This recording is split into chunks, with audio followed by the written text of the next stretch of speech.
¿Dónde estuvo Jesús entre el aliento final en la cruz y la mañana del sepulcro vacío? ¿Descendió al infierno como muchos creen? ¿O la frase, descendió a las partes más bajas de la tierra, apunta a algo distinto, más profundo y más esperanzador para nuestra fe? Hoy vamos a mirar esa verdad con cuidado. La Biblia ofrece pistas, no siempre respuestas limpias y mecánicas, pero sí una narrativa coherente que revela una obra definitiva de Cristo sobre la muerte, el Hades y la esperanza del pueblo de Dios. Imagina la escena. La multitud enmudece. El velo del templo rasgado anuncia un cambio cósmico. El cuerpo de Jesús es llevado al sepulcro. La noche cae. Para los discípulos hay confusión. Para los enemigos quizá alivio. Para los cielos y la tierra algo crucial está sucediendo. Las Escrituras usan palabras que han alimentado siglos de debate. Sheol, Hades, infierno, lo más profundo de la tierra. Predicar a los espíritus en prisión. Tomar las llaves de la muerte y del Hades. Cada una de esas expresiones trae luz, pero también exige humildad interpretativa. Antes de entrar en el detalle textual, presento la tesis que sostendré mientras revisamos las evidencias. Jesús, tras su muerte en la carne, descendió al dominio de los muertos con propósito y autoridad, no como derrota, sino como acto victorioso. Allí proclamó su triunfo sobre el pecado y la muerte, estableciendo la apertura del camino hacia la vida para los justos que esperaban, y confrontando el poder de la muerte y las fuerzas hostiles. Esa obra no contradice la resurrección, la prepara y la culmina.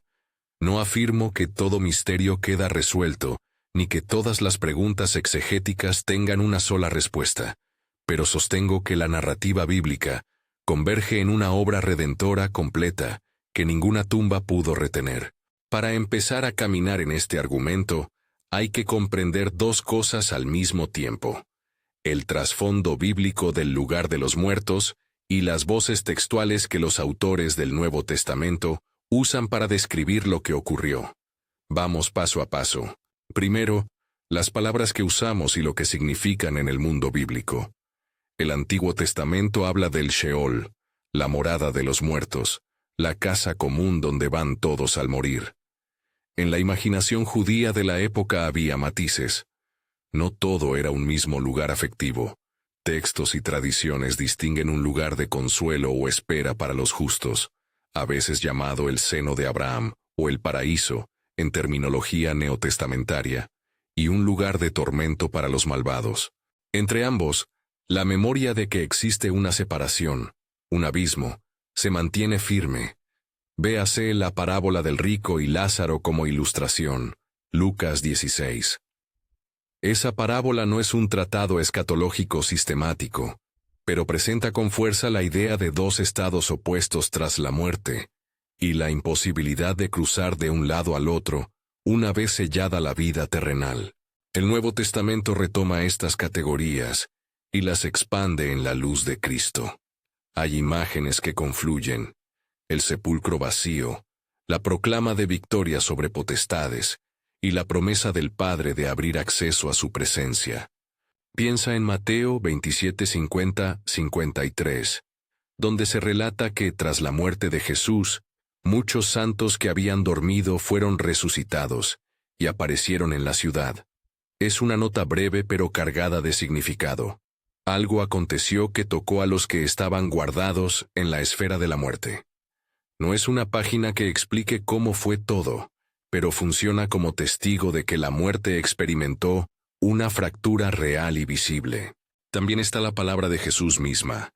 En el despojamiento final de su aliento, su clamor y su entrega, señalan que su obra, según él mismo, se consumaba. Mateo registra un paralelo llamativo cuando Jesús vincula su estancia en el vientre de la tierra con la experiencia de Jonás. Mateo 12:40. La frase 3 días y 3 noches en el vientre de la tierra no es solo cronómetro, es símbolo de pasar por la profundidad de la muerte, de confrontar la separación absoluta para volver con vida transformada. Cuando los evangelios usan esa imagen, nos invitan a ver la muerte de Cristo no como un paréntesis absurdo, sino como un tránsito intencional y significativo. Una pieza clave que los apóstoles usan es el Salmo 16:10. Pedro lo cita en su sermón en Pentecostés, Hechos 2, para argumentar que la resurrección de Jesús no fue abandono de Dios, sino cumplimiento de la promesa: no dejarás mi alma en el Hades, ni permitirás que tu santo vea corrupción. Parafraseado. Aquí aparece otra dimensión. La experiencia de Jesús en la muerte no fue un desamparo divino. El Salmo sirve para subrayar que, incluso en la oscuridad del sepulcro, la promesa de vida prevalece. Pedro utiliza ese salmo para mostrar que la resurrección confirma planes divinos más profundos, no un fracaso humano. Hasta aquí el panorama general. Pero este tema bate en un corazón polémico. 1 Pedro 3:18-20. Ese pasaje ha sido interpretado de maneras muy distintas a lo largo de la historia. Algunos sostienen que Jesús, después de morir, fue a predicar a las almas humanas del antediluvio, que no escucharon en el tiempo de Noé. Otros proponen que la referencia es a ángeles caídos, a espíritus rebeldes, e incluso hay quienes ven en el texto una proclamación de victoria más simbólica que literal.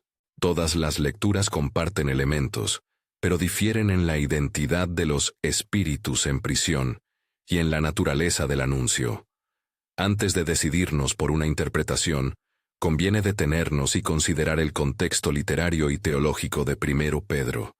El autor escribe a comunidades que sufren, que enfrentan persecución y confusión. En ese marco habla de Cristo, muerto en la carne pero vivificado en espíritu, que fue y predicó a los espíritus encarcelados. La gramática y las referencias intertextuales dejan espacio para lecturas que no requieren que Jesús ofreciera redención a seres angélicos.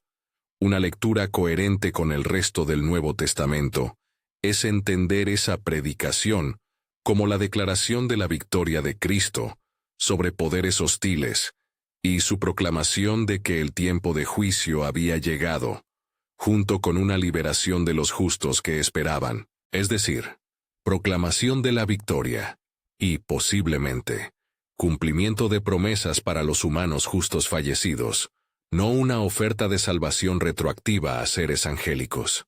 Este matiz es crucial, porque la Escritura no respalda clara y plenamente la idea de que los ángeles caídos puedan ser reconciliados por esa proclamación. La teología tradicional prudente mantiene la distinción. Jesús confronta y juzga a los poderes malignos, restaura a los suyos y abre el camino de la vida. Pero no se trata de universalizar la salvación más allá de la esfera humana y del pueblo que profesó la fe. Cuando las Escrituras hablan de despojar a principados y potestades, como en Colosenses 2:15, el lenguaje es de derrota y de exposición pública, de lo que las tinieblas no pueden ya sostener, frente a la luz de Cristo. Hay otro pasaje que se suma al mosaico. Efesios 4:8-10. El texto habla de Cristo descendiendo, y luego ascendiendo, tomando cautivos a los cautivos y dando dones a los hombres. La fórmula ha sido leída de dos maneras complementarias. Un enfoque ve en ello la interpretación de que Cristo, tras su paso por la muerte, desciende al lugar de los que habían muerto, y desde allí asciende victorioso, llevando consigo a los que pertenecen a Dios. Otro enfoque subraya que la descensión podría aludir a su encarnación, que el verbo en su uso más amplio no excluye ni su descenso voluntario a la humanidad ni su paso por la muerte. Ambas lecturas pueden coexistir sin contradecir la esencia del Evangelio. Cristo, por su kenosis, vaciamiento, entró en la condición humana y en la muerte, y de allí emergió con autoridad sobre todo nombre. Ahora, volvamos a la imagen del Sheol, Hades, y a la parábola del rico y Lázaro, Lucas 16. Ahí vemos claramente dos dominios, uno de consuelo y encuentro con Abraham, y otro de tormento. La parábola subraya la justicia de Dios y la irreversible determinación tras la muerte respecto a la recompensa o el juicio. No se trata de una descripción científica del post-mortem, sino de una imagen pastoral. Quienes creyeron y sufrieron hallan consuelo.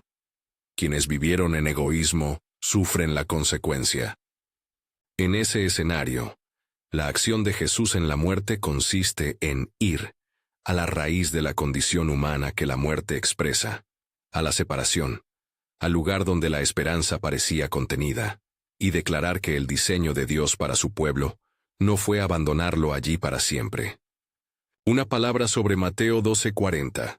Como Jonás estuvo 3 días y 3 noches en el vientre del gran pez, así estará el Hijo del Hombre en el corazón de la tierra. Jesús usa la figura de Jonás para indicar que su muerte es una experiencia de pasar por la muerte hasta la resurrección, de entrar en lo profundo para salir con una nueva dimensión salvadora. La referencia no añade una lección cronológica, sino teológica.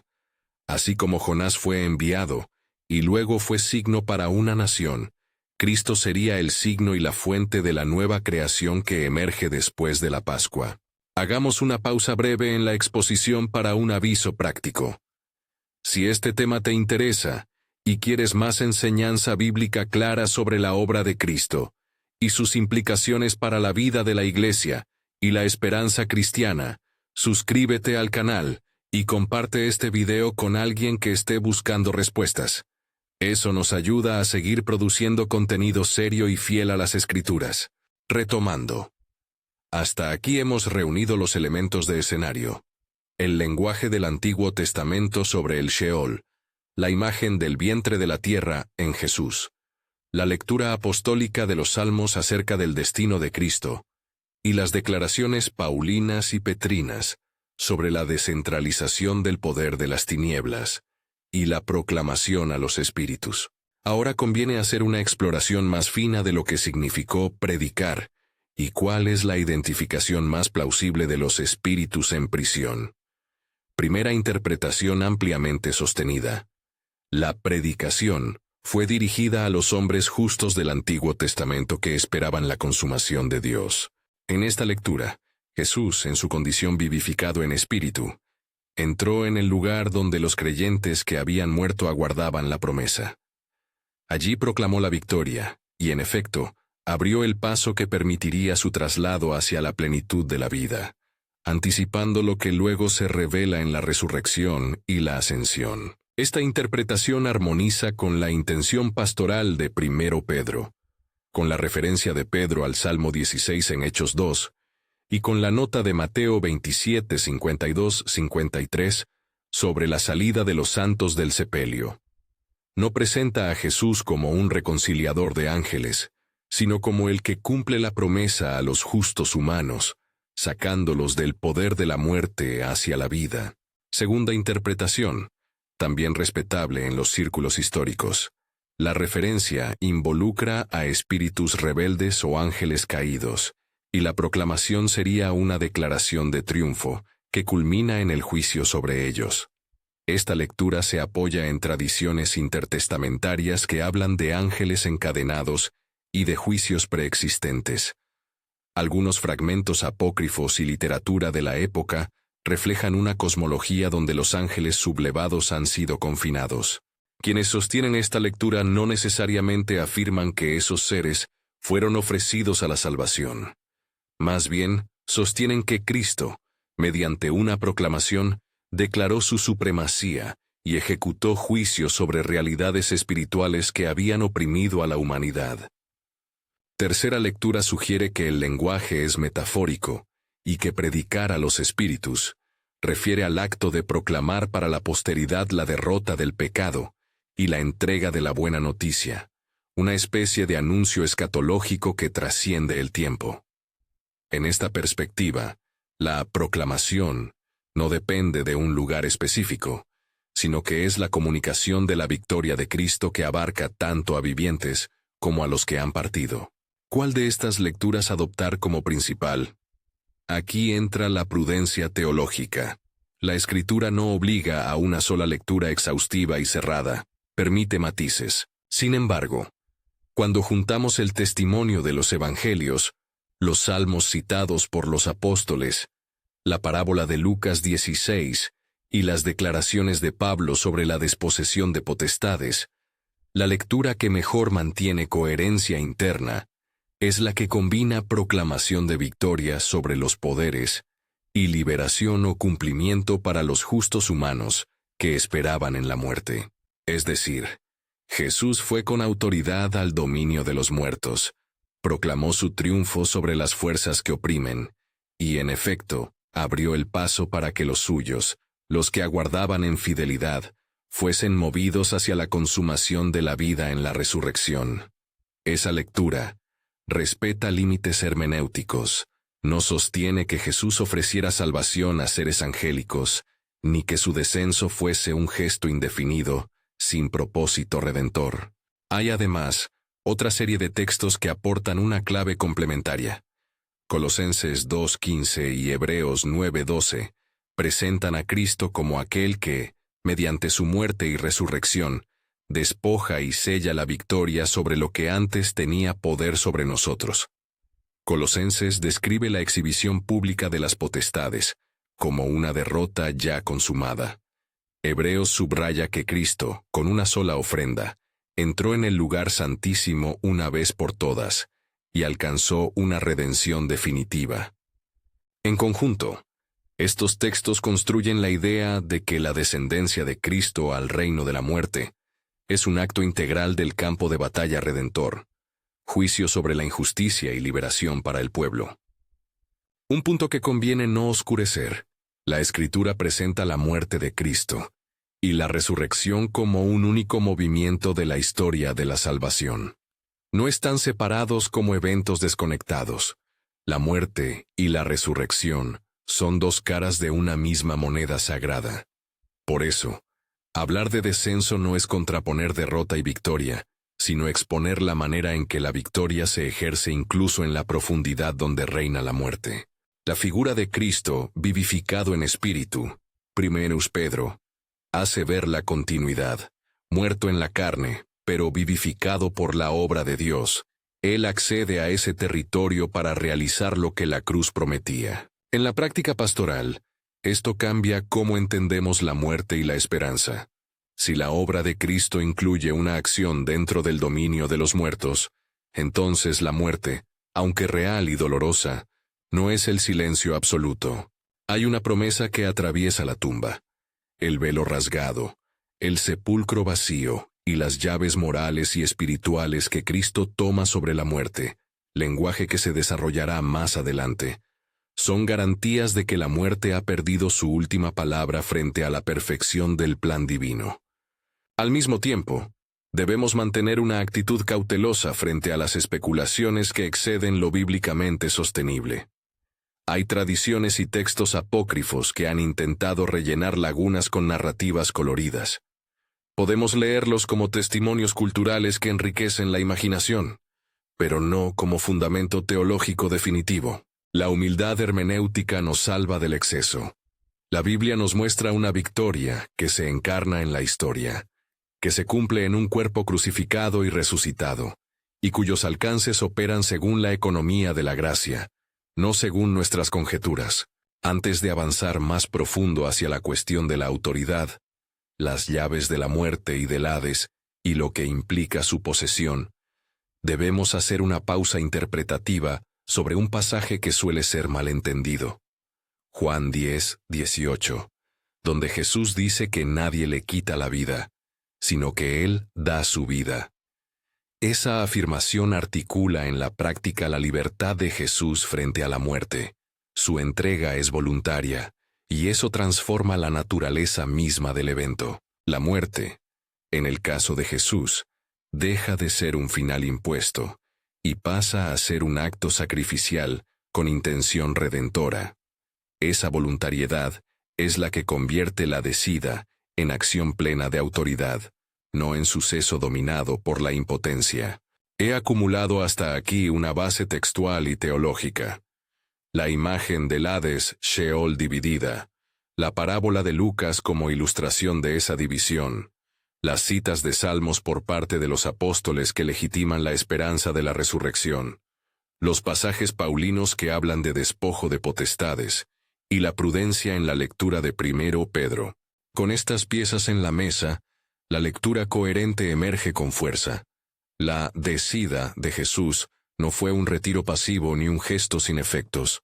Fue el cumplimiento decidido de la obra salvífica, que confrontó la muerte y abrió paso a la consumación final. Sin embargo, aún quedan preguntas vivas y pertinentes antes de afirmar con total detalle el itinerario de cada alma o de cada ser espiritual en esa jornada. ¿Cómo se entiende exactamente la predicación a los espíritus? ¿Qué relación tiene la manifestación visible de los santos en Mateo 27 con la acción interior y oculta de Cristo? ¿Cómo se articula la toma de autoridad sobre la muerte con la promesa del rasgado del velo y el acceso al lugar santísimo para los creyentes? Estas preguntas nos conducen a la siguiente etapa del viaje exegético. Un examen más profundo de 1 Pedro 3 y 4. Una lectura conjunta de Efesios y Colosenses con Hebreos. Y la consideración de cómo la imagen apocalíptica de llaves en Apocalipsis encaja en esta economía redentora. Allí, la verdad sobre Jesús y su descenso al infierno enfrenta su mayor desafío interpretativo y al mismo tiempo su más poderosa afirmación pastoral. Antes de entrar en ese terreno, conviene que apuremos un poco más las consecuencias prácticas de lo ya dicho. Si la muerte fue confrontada y despojada en Cristo, ¿qué implica eso para la esperanza del creyente, para la pastoral de duelo y para nuestra seguridad frente a la separación definitiva? En las próximas secciones analizaremos con detalle esos puntos. Cómo la Escritura vincula la apertura del acceso a Dios con el rasgado del velo y la resurrección, qué significa realmente que Cristo toma las llaves, y cómo eso cambia la condición de los que en la fe han muerto. Pero primero necesitamos atender una dificultad hermenéutica que a menudo enturbia las conversaciones. La tentación de interpretar la decida de forma sensacionalista o mitológica. Cuando relatos posteriores y tradiciones populares llenan de detalles sensacionales la historia, corremos el riesgo de convertir un misterio redentor en un folclore religioso. La tarea del expositor fiel es diferenciar con claridad lo que la Escritura afirma, lo que la comunidad creyente ha añadido en devoción o imaginación, y lo que nuestra razón y teología pueden sostener con seguridad. Hemos avanzado mucho en esta parte del camino.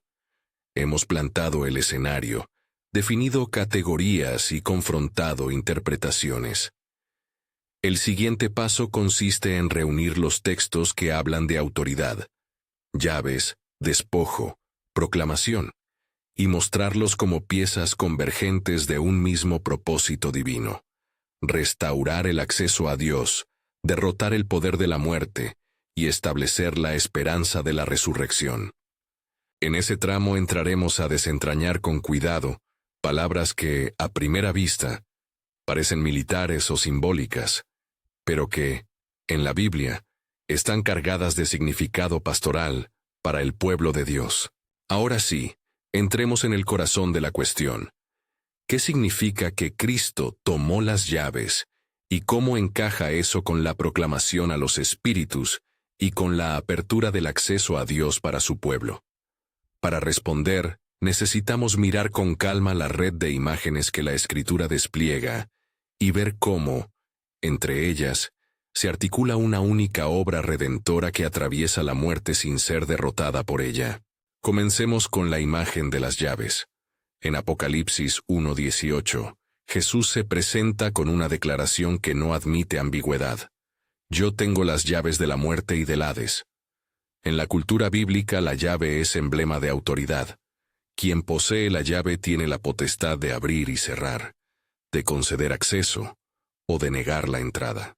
Así que cuando el autor del Apocalipsis atribuye esas llaves a Cristo, está comunicando que la muerte y el dominio que separa a los hombres de la presencia de Dios están bajo su señorío. No hablamos de una metáfora decorativa, hablamos de una afirmación teológica tremenda. La muerte ya no es señor absoluto. Tiene un señor que la gobierna y que la desactiva en su poder definitivo sobre los que pertenecen a él. ¿Cómo se adquirió esa autoridad?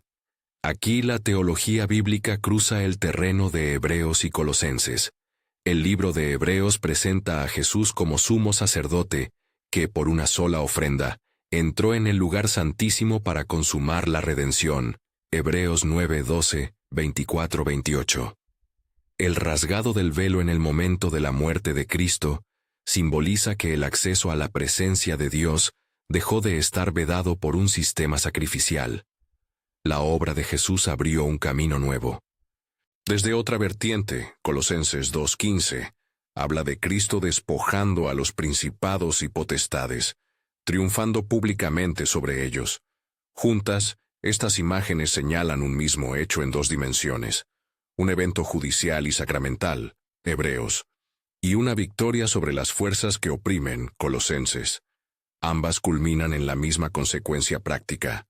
Cristo ejerce autoridad sobre la muerte y restituye al pueblo su paso hacia Dios. Volvamos ahora a 1 Pedro 3, 18, 20. Ese texto que provoca tantas discusiones.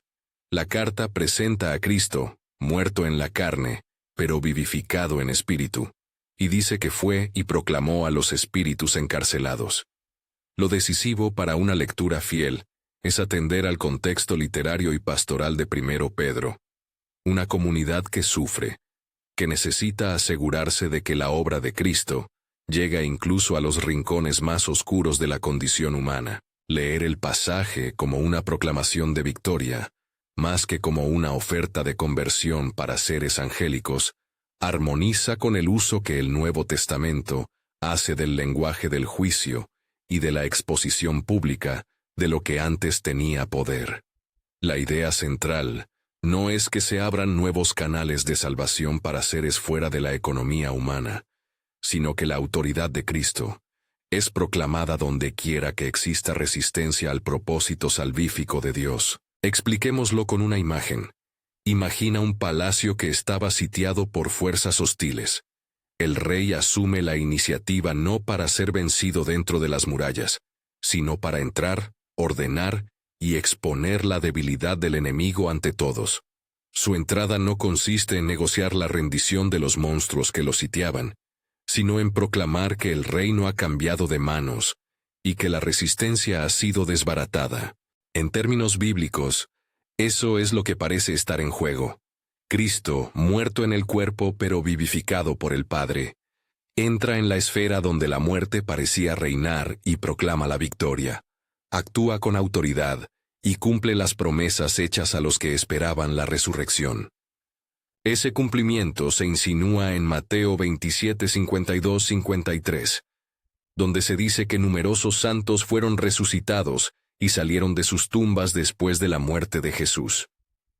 Ese pasaje no es una lección sistemática de escatología, pero sí funciona como testigo narrativo de que algo efectivo y visible aconteció.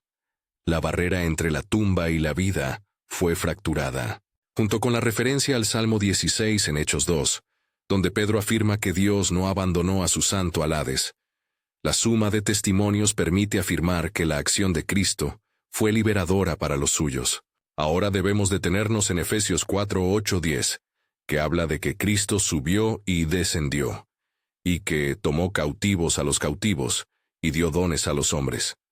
Aquí conviene reparar en la doble capa de sentido que los antiguos intérpretes percibieron. Por un lado, el descenso puede remitir a su encarnación, el Hijo que se humilla y desciende del cielo, y por otro lado, puede aludir a su paso por la muerte y su entrada en la esfera del Hades, desde donde asciende victorioso.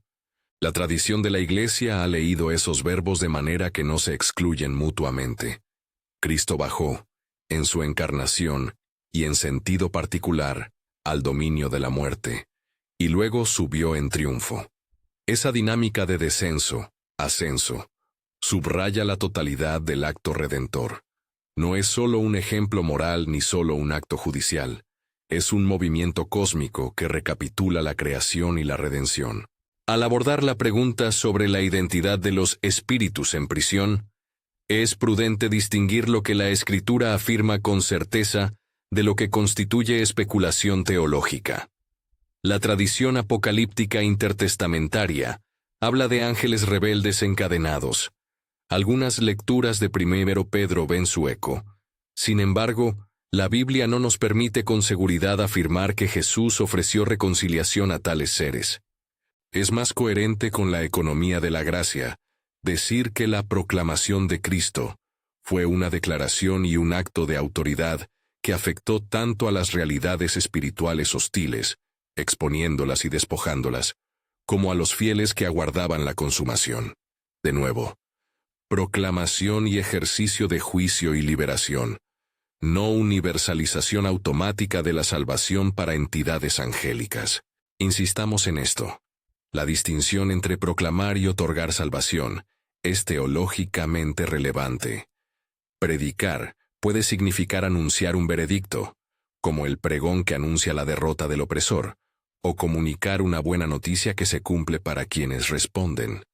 En el contexto petriano, la opción más equilibrada es ver la predicación como la declaración de que la obra salvífica se ha consumado en Cristo y que sus consecuencias operan en favor de los que están en la promesa. Esa lectura honra tanto la literalidad de la expresión como la coherencia doctrinal con el resto del Nuevo Testamento. ¿Qué implicaciones prácticas tiene todo esto para nosotros hoy? Primero, conforta la esperanza en la pérdida. Cuando nos despedimos de un ser querido, la Escritura nos invita a no pensar que la muerte tiene la última palabra. La tumba no es la estación final para quienes mueren en la fe. La redención de Cristo alcanza incluso a la experiencia de la muerte. La historia de la salvación atraviesa ese umbral y lo desactiva como prisión eterna. Eso cambia nuestra pastoral del duelo. Podemos llorar con esperanza, porque la bondad de Dios se ha mostrado más allá del sepulcro. Segundo, redefine nuestra lucha contra el poder de la muerte en la vida presente. Si Cristo ha tomado las llaves, entonces la lógica del seguimiento cristiano no es vivir temiendo a la muerte como un enemigo invencible, sino enfrentando las circunstancias con la certeza de que la muerte ha sido desposeída de su fuerza última. Esto no elimina el dolor ni la fragilidad humana, pero sí reordena nuestra valentía y nuestro testimonio, vivir con la libertad que el Señor conquistó. Tercero, nos interpela en misión. La proclamación de Cristo en el Hades nos enseña que la buena noticia no conoce fronteras históricas. Ella está destinada a alcanzar hasta donde la condición humana tiene su límite. Si Cristo no rehuyó entrar en el lugar donde la esperanza parecía contenerse, nosotros tampoco podemos limitar nuestra prédica a lo cómodo o a lo exitoso. La esperanza cristiana es una noticia que confronta la oscuridad y ofrece una salida. Eso exige de nosotros testimonio que hable con coherencia y compasión. Aún así, hay preguntas que requieren matices y que no deben ser resueltas con afirmaciones precipitadas. ¿Qué lugar ocupan las narrativas apócrifas y las tradiciones populares sobre la descensión al infierno? Pueden tener un valor cultural o devocional, pero su autoridad no es la de la Escritura. Debemos tratarlas con discernimiento. Pueden suscitar el asombro y la imaginación, pero no deben ser la base de la doctrina. La Escritura, con su testimonio convergente aunque fragmentario, es la que marca el camino de la interpretación responsable. Un punto hermenéutico crucial que quiero enfatizar es que la muerte y la resurrección de Cristo son un único acto salvador desplegado en dos movimientos inseparables: morir y vivir. Separarlos teológicamente conduce a paradojas. Si la resurrección se entendiera como un accidente que contradice el significado de la cruz, habríamos trastocado la economía de la redención. En cambio, el descenso de Cristo al lugar de los muertos es la otra cara del mismo acto que culmina en la resurrección. Esa unidad explica por qué los apóstoles hablan de la obra de Cristo como algo que ha cumplido promesas antiguas, ha derrotado poderes y ha inaugurado una nueva realidad para el pueblo de Dios. Llegamos así a la pregunta de cómo articular todo esto con la experiencia litúrgica y la predicación pastoral en la iglesia local. Primero, predicar esta verdad exige valentía pastoral. No se trata de impresionar con exotismo escatológico, sino de afirmar con rotundidad que la muerte no vence a aquellos que están en Cristo Jesús. Es un mensaje que consuela a los afligidos, que desafía a los indiferentes y que llama al arrepentimiento. Segundo, sirve para formar una eclesiología enraizada en la esperanza. La comunidad de fe es peregrina, pero su destino no es incierto. La obra de Cristo la introdujo en una historia que va hacia la plenitud. Tercero, orienta nuestras prácticas funerarias. Los ritos y las oraciones deben reflejar la confianza en la victoria de Cristo sobre la muerte y la seguridad de que los creyentes no están abandonados a la impotencia del sepulcro. También es necesario abordar una pregunta que surge con frecuencia. Si Cristo proclamó su victoria y despojó a las potestades, ¿por qué vemos aún la presencia del mal y la persistencia de la muerte en el mundo? La respuesta debe ser doble. Ya y todavía. La obra de Cristo es efectiva y real. Ha inaugurado el reino de Dios y ha producido efectos decisivos, pero la consumación final todavía está por venir en la parusía. Vivimos en el tiempo intermedio, ese ya del triunfo, que todavía no ha alcanzado su manifestación plena en todas las esferas. Mientras tanto, las consecuencias del pecado y la fragilidad humana siguen produciendo dolor. La esperanza cristiana es precisamente la esperanza en que ese todavía será vencido por el ya que Cristo instauró. Esa tensión no es un fracaso teológico, sino la estructura de la escatología bíblica. Ahora quiero regresar a una cuestión de lectura. ¿Cómo interpretar Mateo 12:40 en relación con todo lo dicho? La comparación con Jonás comunica una verdad teológica potente. La experiencia de Cristo en la profundidad no es absurda sino formativa. Jonás fue signo de arrepentimiento y de restauración para Nínive. Cristo es signo y agente de la restauración universal para aquellos que creen. Al afirmar que estaría 3 días y 3 noches en el vientre de la tierra, Jesús emplea una imagen que indica pasaje y transformación. No hay aquí un cronometraje estéril, sino una artisticidad bíblica que ubica la muerte de Cristo en una categoría simbólica, de pasando por la muerte para volver con vida. Esa metáfora ilumina la lógica del descenso, entrar en la profundidad para salir con una nueva autoridad y para inaugurar la era de la redención consumada. Al concluir nuestro recorrido exegético y pastoral, conviene sintetizar con claridad lo que podemos sostener firmemente y lo que debemos dejar en reserva. Con seguridad, la Escritura enseña que Jesús murió y resucitó, que la resurrección confirma que la obra de Dios fue efectiva, que la muerte fue enfrentada por Cristo y su poder fue quebrantado, que Cristo posee autoridad sobre la muerte y el Hades. También podemos afirmar, con elevada probabilidad y coherencia bíblica, que esa autoridad se manifestó en una proclamación de victoria y en una liberación para los justos que aguardaban, y que la manifestación visible en algunos santos en Mateo 27 apunta a la realidad de que la muerte fue efectivamente trastocada por la victoria de Cristo. Lo que no podemos, con fidelidad exegética, afirmar de modo categórico es que la proclamación petriana constituyera una oferta de salvación a los ángeles caídos. Sería teológicamente temerario presentar eso como doctrina cristalina cuando el cuerpo de la Escritura no la sostiene con claridad. ¿Qué significa todo esto para tu fe personal en una clave práctica y concreta? Significa, en primer lugar, que la obra de Cristo cubre incluso tu miedo más profundo, la muerte. Si enfrentas la pérdida, la incertidumbre o la angustia, recuerda que el mismo Señor que venció la tumba sostiene tu esperanza. Si te preguntas por el alcance del amor de Dios, recuerda que su amor abrazó la profundidad del pecado y de la muerte para restaurar la comunión. Si dudas sobre la autoridad espiritual de Jesús, recuerda que la Escritura le atribuye la posesión de las llaves. No estamos a merced de fuerzas anónimas. Pertenecemos a aquel que reina sobre ellas. También te invito a una respuesta concreta.